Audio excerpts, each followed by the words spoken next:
Namaskar students, today I'm going to explain you the money creation process of commercial bank, which is a very important topic from the board examination point of view.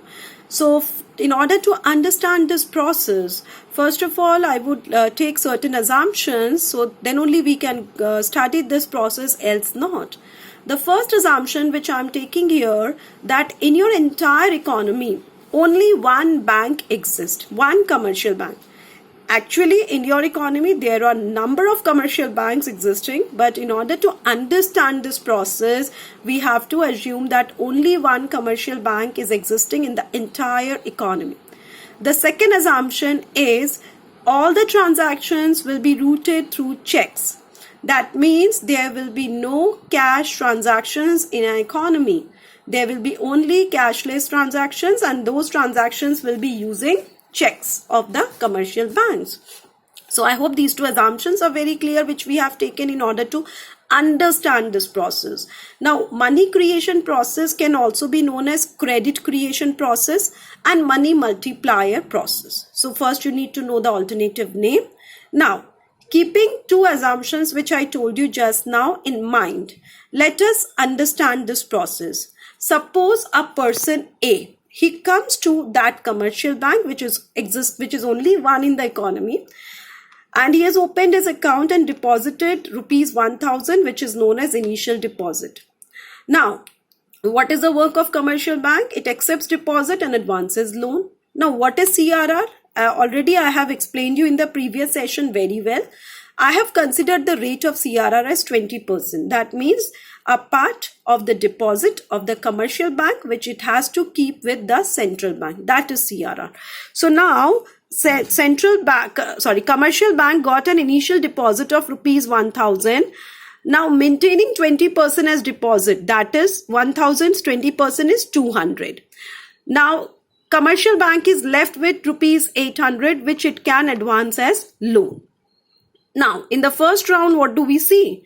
Suppose a person B who has approached this commercial bank for a loan amount of rupees 800.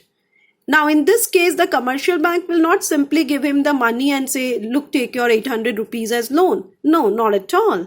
Because our second assumption is prevailing, that all the transactions will be routed through checks and there will be no cash transactions in an economy. So in this case, what the bank will do, it will open an account in the name of person B and deposit this rupees 800 in his own account. That means this 800 rupees again comes to the commercial bank.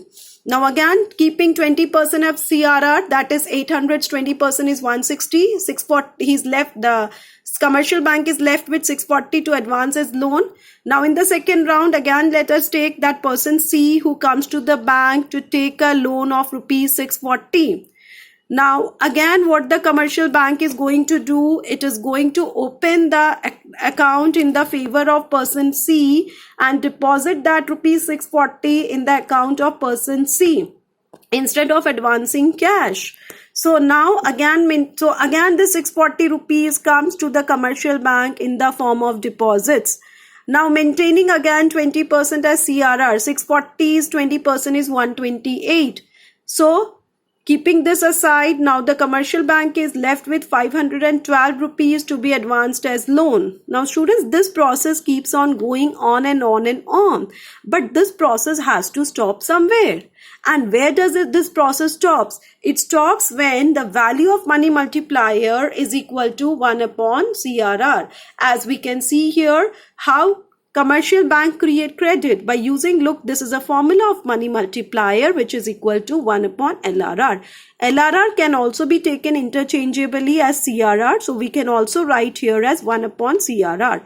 And in the given example, we have taken the rate of CRR as 20%. So 1 upon 20%, that is 1 upon 0.2, which is equal to 5 times. So what do you see here?